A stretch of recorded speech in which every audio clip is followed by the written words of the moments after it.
No, that never crossed my mind. I mean, he's my son. I love him. It doesn't matter. He's more important than anything that could happen to me. Out of Southern California, legendary Hollywood director and actor Rob Reiner and his wife were found dead inside the couple's Brentwood home in an apparent homicide tonight. Investigators with the Los Angeles Police Department say firefighters found Rob and his wife Michelle inside the home suffering from stab wounds. The couple's daughter was at the scene, but the suspect, possibly her brother, had left the area before police arrived. Police haven't released any further details at this time. Reiner's career spans over 50 years, including This Is Spinal Tap, The Princess Bride, and of course, a popular When Harry Met Sally. Rob was 78 and his wife Michelle was 68.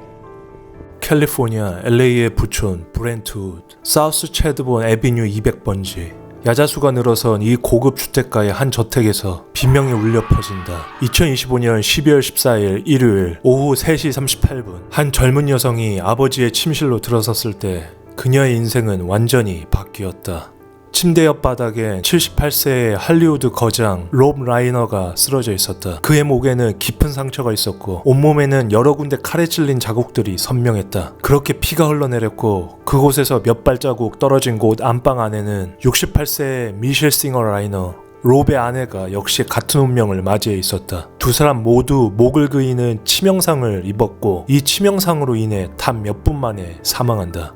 의외로 범인은 멀리 도망가지 않는다. 그는 약 32km 떨어진 엑스포지션 파크의 한 주유소를 들린다. 그곳에서 그는 마치 아무 일도 없었다는 듯 음료수를 사고 있었다. 그리고 그날 밤 9시 15분 LA 경찰과 연방보안관 기동대가 그를 체포한다. 그의 이름은 닉 라이너 32세, 바로 피해자들의 아들이었다. 이 사건은 누가 했는가에 대한 미스터리가 아니다. 이것은 왜, 그리고 어떻게에 대한 질문이다.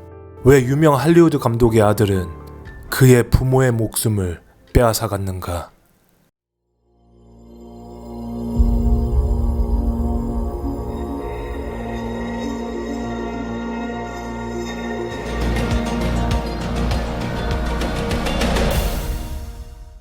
안녕하세요. 충실파의 UPD입니다. 이번 사건은 최근 할리우드 역사상 가장 충격적인 비극 중 하나입니다. 바로 유명 영화 감독 롭 라이너와 그의 부인 미셸 싱어 라이너가 자신들의 아들에게 살해당한 사건인데요. 이 사건은 단순한 살인이 아닙니다. 이것은 한 가족의 30년에 걸친 사랑과 헌신, 그리고 절망과 광기에 대한 기록입니다. 영상 후반부에는 여러분이 상상하지 못했던 충격적인 비하인드 스토리까지 준비했으니 끝까지 시청해 주시길 부탁드립니다. 그리고 이번 주에 멤버십에 가입해 주신 모든 구독자 여러분께 진심으로 감사의 말씀을 드리고, 마지막으로 저희 채널의 비공개 동영상 모두를 시청하실 수 있는 멤버십 프로그램에 많은 참여 부탁드리겠습니다. 그럼 시작합니다.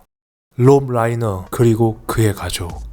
롭 라이너는 1947년 3월 6일 뉴욕 브롱크스에서 태어났습니다. 아버지는 전설적인 코미디언이자 감독인 칼 라이너였습니다. 그렇기 때문에 롭 라이너는 어릴 때부터 할리우드의 화려한 세계를 자연스럽게 접하며 자랍니다. 그리고 부모에게 물려받은 DNA는 역시나 나이를 먹을수록 빛을 발하죠. 그는 처음 배우로서 커리어를 시작했지만 시간이 갈수록 감독으로서 진정한 재능을 발휘합니다. 1984년 스파이널 탭, 1986년 스탠 바이 미, 1987년 프린세스 브라이드, 1989년 해리가 셀리를 만났을 때, 그리고 1992년 어퓨 구매까지 롭 라이너는 단 10년 동안 할리우드 최고의 감독 반열에 올랐습니다. 그의 영화들은 전 세계적으로 사랑받았고 대부분 한국으로 치면 만들었다 하면 1000만 관객을 이끄는 스타 감독. 그래서 그는 실제 수백억 원의 재산을 모으게 됩니다. 그리고 뉴욕에서 미국 최고의 부촌 LA 브렌트우드로 약 150억 원대의 집을 구매해 이사를 오게 되죠. 그는 1971년 동료 배우이자 감독이었던 페니 마샬과 첫 번째 결혼을 하고, 롭은 페니 마샬의 외동딸 트레이시를 자신의 호적으로 입적하면서 입양합니다. 그리고 트레이시를 자신의 친딸처럼 물씬양면으로 지원하고 사랑으로 키웁니다. 하지만 1981년 롭과 페니는 성격 차이로 서로 이혼하게 되죠.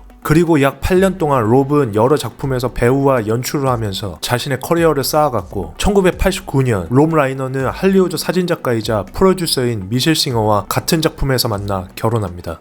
미셸은 뉴욕 출신으로 당시 31세였고 그녀는 롭의 첫 번째 결혼에서 얻은 딸 트레이시를 자신의 딸처럼 사랑했으며 그렇게 두 사람은 행복한 가정을 꾸리게 됩니다. 그리고 1993년 그 둘의 첫 아들 제이크 라이너가 태어납니다. 그리고 그렇게 3년 뒤인 1996년 두 번째 아들이 태어나는데 그게 바로 닉 라이너였습니다. 그 후 2년 후인 1998년에는 막내딸 로미도 얻게 됩니다. 둘째 아들 닉은 부모 덕에 캘리포니아 브렌트우드의 호화로운 저택에서 태어나 자랐고 이 저택은 사우스 채드본 애비뉴 200번지에 위치해 있었는데 이곳은 할리우드 스타들이 모여 사는 최고급 주거지역이었죠. 이 집은 현재 가치로 약 200억 원대의 집으로 방이 10개가 넘고 정원, 수영장, 테니스 코트가 있는 대형 저택이었죠. 참고로 흥미롭게도 이 집은 1994년 그 유명한 미식축구 선수 심슨 살인사건 현장에서 차로 단 5분 거리에 있었던 집입니다. 이렇게 약 30년 후 이 조용한 거리에서 또 다른 비극이 일어날 줄은 아무도 몰랐던 것이죠. 롭의 첫째 딸 트레이시는 결혼을 해 독립을 해서 따로 살았고 롭과 미셸의 두 아들과 막내딸은 그 무엇 하나 부족한 것이 없이 자랍니다. 하지만 이 중 둘째 아들이었던 닉은 뭔가 청소년기 때부터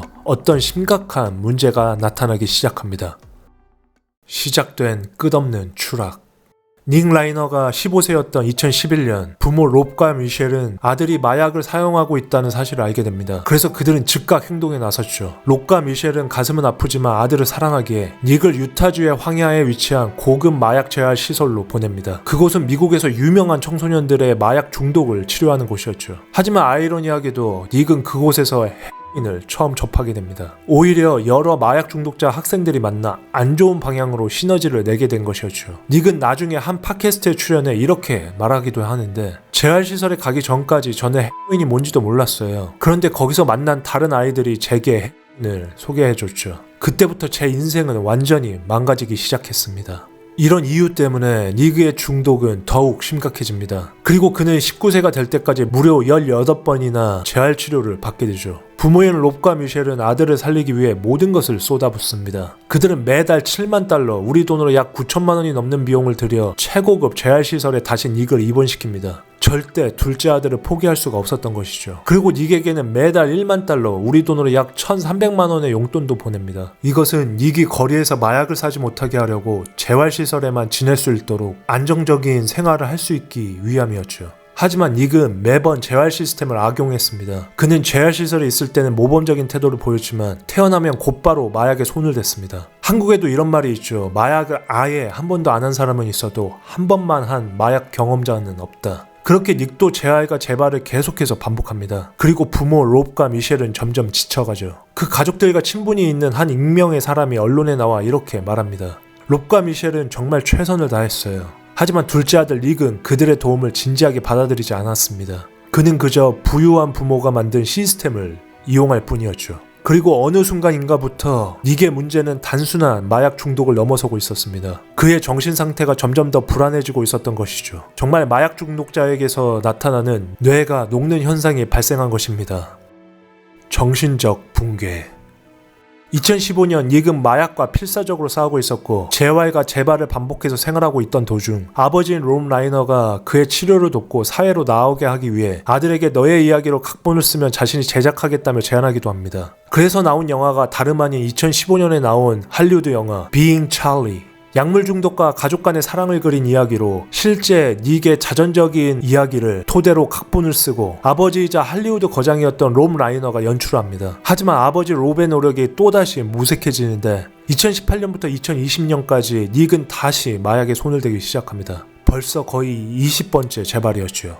그렇기에 2020년 닉 라이너는 24세의 나이로 법원의 정신건강보호관찰 명령을 받게 됩니다. 이것은 캘리포니아주의 1967년 란터만 패트리스 쇼트법에 근거한 것으로 정신질환으로 인해 스스로를 돌볼 수 없는 사람에게 카운티 법원이 보호자를 지정하는 제도입니다. 여기서 말하는 보호자는 일반 가족들도 포함되어 있지만 정신의학과 의사나 재활중독 전문가가 주로 맡게 되고 닉도 역시 LA 카운티에서 그의 부모인 롭과 미셸을 지정하지 않고 마약 중독 전문가였던 스티븐 베어라는 사람을 지정합니다. 이런 경우 부모는 우리는 지원은 하되 법적 보호자 역할은 전문가에게 맡기자 라는 식으로 흘러가는 것이었죠. 그리고 LA 카운티 판사는 닉이 자신의 의지로만은 끊을 수 없는 중증 장애 상태라고 판단했고 닉은 1년간 강제로 정신과 치료를 받아야 했습니다. 그 과정에서 닉은 조현병 진단까지 받게 되는데 하지만 이 사건이 일어나고 추후 일부 전문가들은 그가 조현병이 아닌 조현정동장애라고까지 진단합니다. 다시 말해 닉은 정신병적 증상과 함께 심각한 기분장애가 동시에 존재하는 더 복합적인 형태의 질환을 앓고 있었다는 뜻이었죠.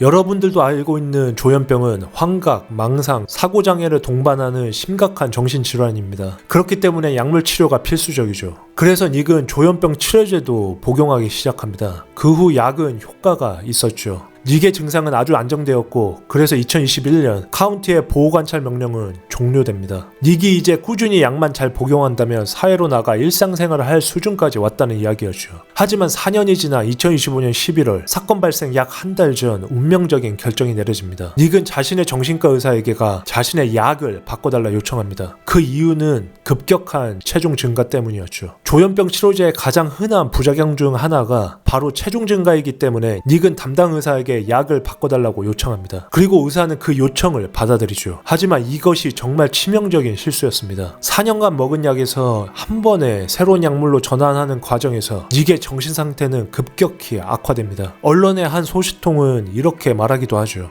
닉은 약을 바꾼 뒤 완전히 현실과의 단절 상태에 빠집니다. 그는 점점 더 이상해졌고 그리고 폭력적으로 변했습니다. 여러 정신과 전문가들은 나중에 이렇게 분석하기도 하죠. 조현병 환자의 약물을 바꾸는 것은 매우 위험합니다. 새로운 약이 효과를 나타내기까지 시간이 걸리기 때문입니다. 그리고 그 전환 기간 동안 환자는 매우 불안정한 상태가 됩니다. 그렇게 닉은 점점 더 불안정해졌고 그리고 부모인 롭과 미셸과의 관계도 악화되기 시작합니다.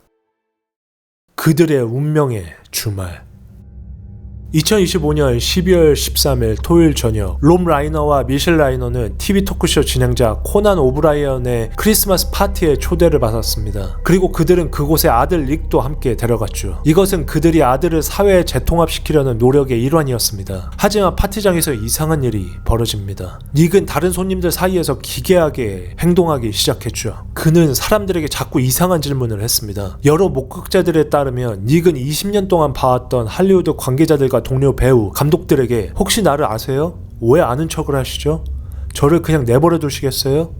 라는 질문을 반복적으로 했다고 하죠. 그리고 그 파티장에서 결국 닉은 아버지 롭과 크게 말다툼을 벌입니다. 여러 목격자들은 그 말다툼이 매우 시끄러웠다고 증언하는데 그들과 각별했던 한 제작자는 이렇게 말합니다. 닉은 파티에서 매우 파괴적이었어요. 그는 다른 사람들을 매우 불편하게 만들었고 그리고 아버지와 격렬하게 다퉜습니다. 롭과 미셸은 아들을 진정시키려 했지만 소용이 없었어요. 많은 전문가들은 이 말다툼이 돈 문제였을 것으로 추정합니다. 닉은 매달 하나로 1,300만 원의 용돈을 받고 있었지만 그는 아마도 더 많은 돈을 요구했을 것입니다. 마약을 살 돈이 필요했던 것이죠. 그리고 지인들은 롭과 미셸이 이번에는 아들에게 돈을 주지 않고 그의 요청을 거절했을 가능성이 높았을 것이라 추측합니다. 한 가족 친구는 이렇게 말합니다. 롭과 미셸은 마침내 경계선을 설정하려고 했던 것 같아요. 그들은 30년 동안 닉에게 모든 것을 주었지만 이제 더 이상 반복되는 패턴을 끊어야 한다고 생각했던 것 같습니다. 그렇게 파티는 불편한 분위기 속에서 끝이 나게 됩니다. 그리고 그날 밤 세 사람은 브렌트우드의 집으로 돌아오죠. 그리고 다음날 오후 3시 롭과 부인 미셸은 차디찬 바닥에서 칼에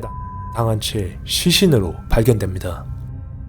비극의 순간 12월 14일 일요일 정확한 시간은 알려지지 않았지만 아마도 그날 오전이나 이른 오후였을 것입니다. 브렌트우드 사우스 채드본 애비뉴 200번지의 라이너 저택에서 끔찍한 일이 일어납니다. LA 카운티 검시관의 사망 진단서와 여러 언론들에 따르면 그날 오전 아들 닉 라이너는 부모님이 있던 안방 침실로 들어갑니다. 그의 오른손에는 커다란 부엌칼이 들려 있었고 갑자기 그는 한 명씩 자신의 부모를 공격하기 시작합니다. 당시 롬 라이너는 78세였고 미셸 싱어 라이너는 68세였습니다. 두 사람 모두 예상하지 못한 공격에 방어할 시간이 없었으며 아들 닉은 무자비하게 칼을 휘두릅니다. 닉은 처음 침실에 누워있는 롭의 목을 고 아버지 롭의 온몸에 수십 군데의 칼자국을 남깁니다. 이 자상들로 인해 롭은 공격받은 지 단 몇 분 안에 사망합니다. 그 다음 닉은 화장실에서 나오는 어머니 미셸도 바로 공격합니다. 이렇게 미셸 역시 남편 롭과 같은 방식으로 살해당합니다. 목이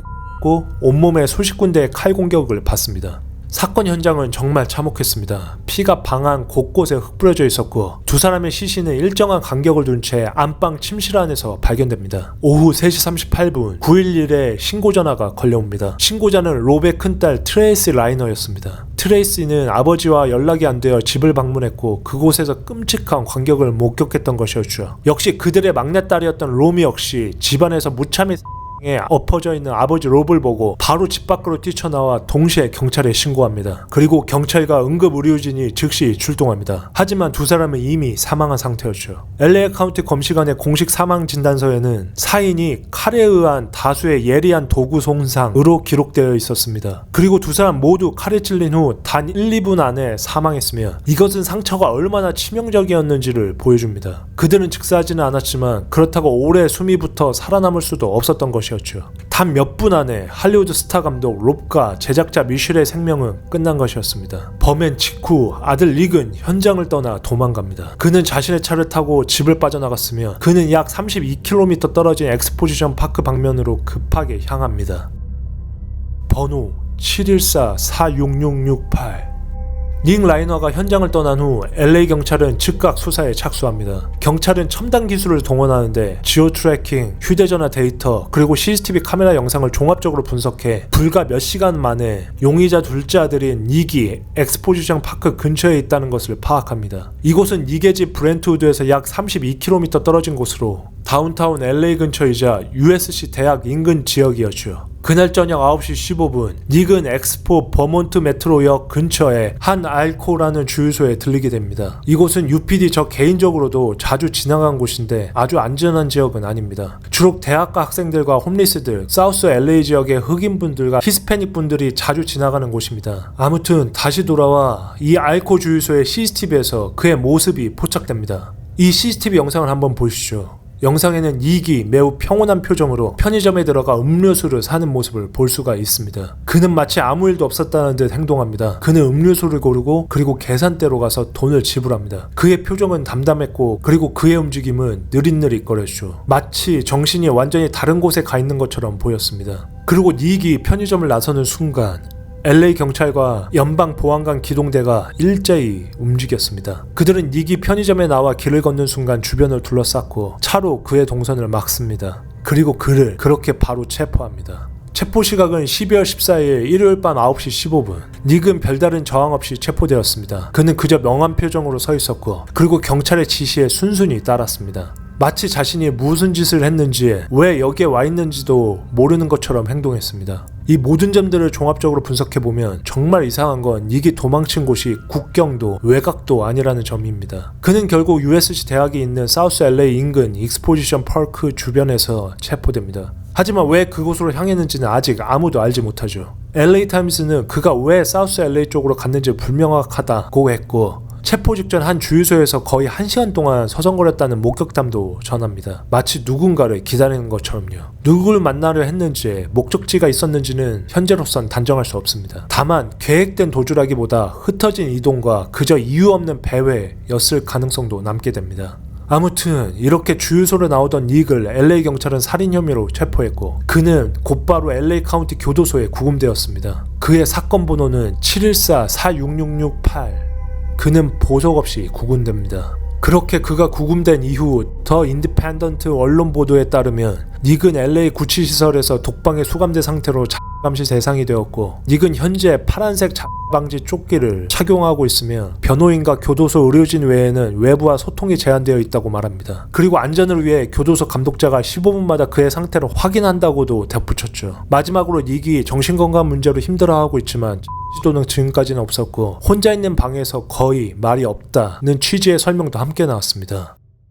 법정에선 닉 라이너. 드디어 12월 16일 월요일 닉 라이너는 첫 법정 출석을 하려 했지만 어떤 의학적 또는 정신과적 이유로 출석하지 못했습니다. 그렇게 그의 첫 법정 출석은 연기가 되었죠. 그 다음날인 12월 17일 화요일 그냥 닉 라이너는 LA 카운티 검사들에게 공식적으로 기소됩니다. 혐의는 부모인 롬 라이너와 미셸 라이너를 살해한 2건의 1급 살인, 그리고 특별 가중 사항으로 두 가지가 추가됩니다. 첫째는 multiple murders, 다중 살인이었고, 둘째는 매우 위험하고 치명적인 살상무기 사용 혐의였습니다. 이런 특별 가중 사항은 매우 중요합니다. 왜냐하면 이것은 2기 유죄로 판결된 경우 사형 또는 가석방 없는 종신형을 받을 수 있다는 것을 의미하기 때문이죠. 그리고 12월 17일 그날 오후 닉은 푸른색 교도소 유니폼을 입고 유리벽 너머에서 법정에 출석했습니다. 그는 아무런 표정 변화 없이 서 있었고, 그리고 아무 말도 하지 않았습니다. 그는 자신이 유죄인지 무죄인지에 대한 답변조차도 묵비권으로 일관한 것이었죠. 그리고 이날 직후 LA 카운티 지방검사 네이던 호크먼은 공식 기자회견을 열게 됩니다. 그는 이렇게 말했죠. 가족폭력이 포함된 사건들은 우리가 다루는 가장 가슴 아프고 종종 복잡한 사건들 중 일부입니다. 이번 사건의 잔혹함과 가족폭력의 친밀하고 비극적인 본질을 찾아내는 것이 가장 중요한 임무 같습니다. 참고로 당시 닉의 변호인은 미국에서 정말 유명한 형사 변호사 앨런 잭슨이었는데, 앨런 잭슨은 미투 사건의 시초가 되었던 하비 와인슈타인 사건, 배우 케빈 스팻이 성추행 사건, 살인 혐의를 받던 카렌 리드를 무죄로까지 이끌었던 미국에서 정말 유명했던 사건들만 맡은 사람이었죠. 하지만 놀랍게도 2026년 1월 7일 앨런 잭슨은 갑자기 닉의 변호를 포기합니다. 그는 법원에 저는 더 이상 닉 라이너를 대리할 수 없습니다 라고 통보했죠. 그 이유에 대해 앨런 잭슨은 나중에 이렇게 설명했습니다. 제 고객은 무죄입니다. 하지만 저는 여러 개인적 전문적 이유로 이 사건에서 물러나기로 결정했습니다. 많은 법률 전문가들은 앨런 잭슨이 변호를 포기한 이유가 돈 때문이라고 추측합니다. 왜냐하면 캘리포니아의 살인자법에 따르면 살인자가 된 닉은 피해자 부모의 유산을 결국 상속받을 수가 없게 되었고, 그렇게 변호사 비용을 지불할 돈이 없게 된 닉을 앨런 잭슨 변호사가 버린 것이다 라는 추측이 나온 것이었죠. 닉은 그 이후 국선 변호인인 킴벌리 그린을 새롭게 배정하였고, 그리고 그의 공판 일정은 2026년 이번 달인 2월 23일로 다시 재수정됩니다. 현재 닉은 보석 없이 트윈타워 교정시설에 수감되어 있고 법정 절차를 기다리고 있습니다. 그리고 앞서 말씀드린 것처럼 일부 보도에서는 닉이 감시 상태로 독방 격리 중이며 방지 조끼를 착용하고 외부와의 접촉이 극도로 제한되어 있다고 전하고 있습니다. 만약 이런 닉이 유죄로 판결될 경우 그는 사형이나 가석방 없는 종신형을 선고받을 수 있습니다. 그렇기 때문에 지금 이 체포 이후의 시간은 단순한 구금기간이 아니라 사건의 방향이 결정되는 전초전이기도 합니다.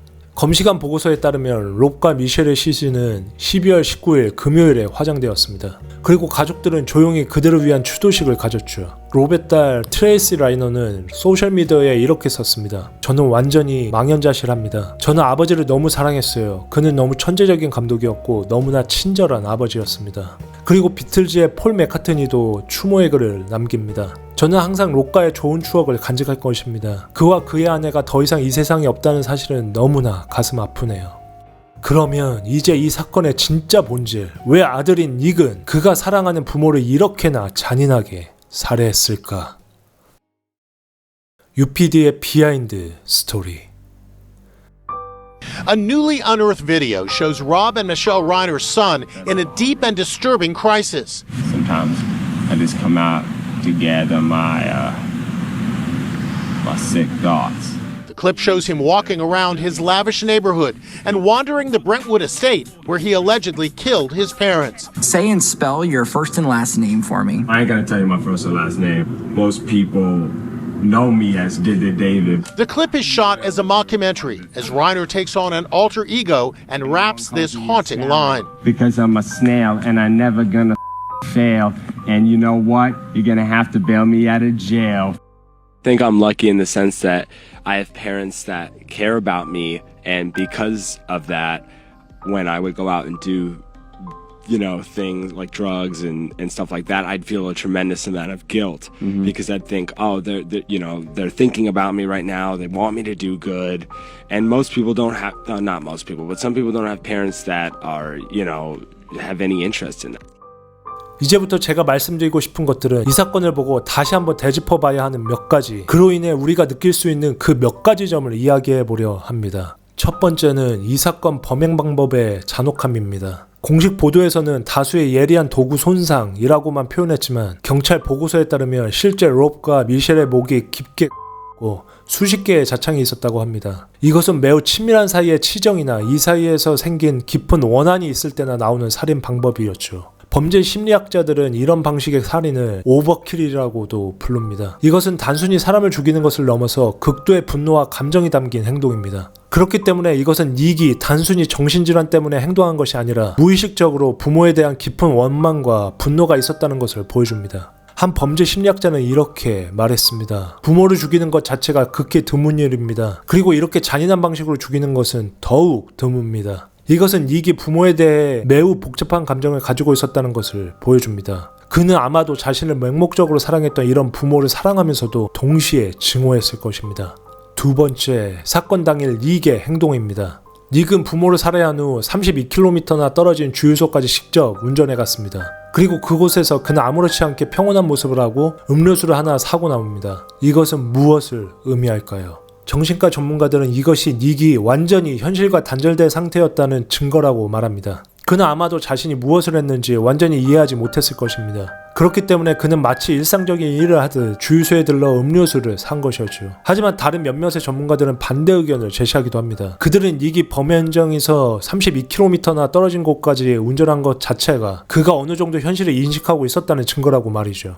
그리고 만약 그가 완전히 정신 나간 상태였다면 그는 다른 곳으로 도망가지 않고 그냥 집에 그대로 있었을 것이라 주장하기도 합니다. 세 번째는 그의 숨겨진 동기에 대한 추측입니다. 많은 전문가들은 이 사건의 직접적인 방아쇠가 돈 문제였을 것이라고 추측합니다. 닉은 매달 하나로 1,300만 원의 용돈을 받았지만 그는 아마도 더 많은 돈을 요구했을 것입니다. 그의 삶의 낙이었던 마약을 사야 했기 때문이었죠. 부모로부터 마약을 사야 하는 돈을 못 받으면 돈을 빼앗든 살해를 하든 어떻게든 돈을 구해야 했다는 것이었죠. 하지만 여기에는 더 깊은 심리적 요인도 있었을 것입니다. 닉은 32년 동안 부모의 그늘 아래 살았습니다. 그는 유명한 감독의 아들이었지만 정작 자신은 아무것도 이루지 못했죠. 그는 마약 중독자였고 그리고 정신질환자였습니다. 그렇기에 그는 아마도 잘난 부모에 대한 깊은 자괴감과 열등감을 느꼈을 것입니다. 심리학자들은 이것을 가족살해의 일종으로 분류합니다. 이것은 자식이 부모에 대한 복잡한 감정, 사랑, 증오, 의존, 분노들을 극단적인 방식으로 표현한 것이라고 말합니다. 네 번째로는 조현병 약물 변경의 치명적 실수입니다. 이 사건에서 가장 비극적인 부분은 아마도 이것일 것입니다. 만약 닉의 의사가 약물 변경을 허락하지 않았다면 이 사건은 일어나지 않았을 것이라고 전문가들은 추측합니다. 정신병 전문의들은 이렇게 말하죠. 조현병 환자가 체중 증가를 호소하는 것은 매우 흔한 일입니다. 하지만 그렇다고 해서 쉽게 약을 바꿔서는 안 됩니다. 약물 전환은 매우 신중하게 그리고 철저한 모니터링 하에 이루어져야 합니다. 하지만 닉의 경우 약물 전환이 너무 쉽게 이루어진 것 같습니다. 그리고 그 과정에서 충분한 모니터링이 이루어지지 않았습니다. 그 결과 닉은 완전히 불안정한 상태가 되었고 그리고 그것이 살인으로 이어졌죠. 또한 정신과 의사는 이렇게 덧붙였습니다. 이 사건은 정신건강 치료 시스템의 근본적인 문제를 보여줍니다. 돈이 있다고 해서 좋은 치료를 받을 수 있는 것은 아닙니다. 오히려 고가의 재활시설들은 환자를 고객으로 대하면서 환자가 원하는 것을 너무 쉽게 들어줍니다. 그리고 그것이 때로는 치명적인 결과를 낳기도 하죠. So, I wanted to ask you something because my career hasn't even remotely taken off, as you know, right? Yes. And I don't know, I was just thinking about it and I was wondering, I think the thing that could actually make me more unique and marketable is if I got a BBL. Would you be interested and okay with paying for that? What's a BBL? It's a Brazilian butt lift. Oh, Brazilian butt lift. Like, Yeah. I feel like I could really, like, people would take me a lot more seriously if I had that. And Really? You think that would make people take you more seriously, or they'll just say, boy, your ass is big? I think both. I think they'll say, wow, look at her craft and like all the work she's done as an actor and Look her at her, ass and is- look at her crack. Exactly. Her craft and her crack. So right, so it's kind of expensive, and I don't think insurance, covers it because Yeah, I doubt it's it not a would. medical issue. I doubt it would cover. How much do you think it would cost? I don't know. I have to look into it, but I was just, I don't know, man. I'm really struggling, and Well, listen here. I mean, I would say don't do it, but my feeling is it's your ass. 여러분, 롬 라이너와 미셸 싱어 라이너는 30년 넘게 아들을 살리기 위해 싸웠습니다. 그들은 수십억 원을 쏟아부었고 그리고 18번이나 아들을 재활시설에 보냈습니다. 그들은 미국 최고의 정신과 의사들을 찾아다녔고 그리고 아들에게 매달 1,000만 원이 넘는 용돈을 줬습니다. 하지만 결국 그들의 사랑과 헌신은 아들의 광기를 막지 못했죠. 이 사건을 더 잔인하게 만드는 건 부모가 무관심해서가 아니라 너무 사랑해서 끝까지 붙잡았다는 점입니다. 중독이나 심각한 정신문제를 가진 가족을 오래 겪다 보면 집안의 기준이 서서히 무너지고 정상과 비정상의 경계가 조금씩 이동한다고 합니다. 오늘의 소라는 컨디션이 안 좋은 날로 넘어가고 내일의 폭언은 스트레스 때문으로 합리화되죠. 그리고 그 과정에서 가족은 자기도 모르게 희망 고문에 빠집니다. 이번 치료만 하면 괜찮아질 거야. 이번 약 조정만 성공하면 돌아올 거야. 그런데 이 희망이 커지면 커질수록 동시에 커지는 게 부정입니다. 위험 신호를 보면서도 인정하는 순간 모든 게 무너질까봐 현실을 직시하는 게 더 무서워지는 거죠. 결국 가족은 문제를 해결하는 사람이 아니라 어느 순간부터는 문제를 견디는 시스템이 됩니다. 이 사건은 그 시스템의 마지막 순간에 무너졌을 때 어떤 비극이 터질 수 있는지를 보여주는 가장 비극적인 사례일지도 모릅니다. 이 사건은 우리에게 무엇을 말해줄까요? 돈으로는 모든 것을 해결할 수 없다는 것일까요? 아니면 정신질환은 사랑으로도 치유할 수 없다는 것일까요? 닉 라이너는 살인자입니다. 그는 자신의 부모를 잔인하게 살해했습니다. 그렇기에 그는 법의 심판을 꼭 받아야 합니다. 하지만 동시에 우리는 이 비극이 단지 한 개인의 문제가 아니라 시스템 전체의 실패라는 것도 인정해야 합니다. 우리는 이 사건을 보고 일반 사회의 정신건강 문제와 중독치료의 중요성도 다시 한번 되새겨야 합니다. 마지막으로 롬 라이너는 1947년부터 2025년까지 78년의 삶을 살았습니다. 그는 할리우드 영화 역사에 길이 남을 명작들을 많이 남겼죠. 그는 또한 사회운동가이자 자선가였습니다. 환경보호, 인권, 그리고 어린이 교육을 위해 헌신했습니다. 그의 재단은 수많은 취약계층 어린이들에게 도움을 주었고 그의 아내 미셸 싱어 라이너 역시 유명한 사진작가이자 제작자로서 롭과 함께 많은 좋은 일에 동참하였습니다. 할리우드 거장 롬 라이너와 아내 미셸의 삶은 비록 비극적으로 끝났지만 그들의 영화와 유산은 영원히 우리와 함께 할 것입니다. 롭과 미셸, 그들을 추모합니다. 다음 사건 파일이 궁금하시다면 구독, 좋아요, 알림 설정 부탁드립니다.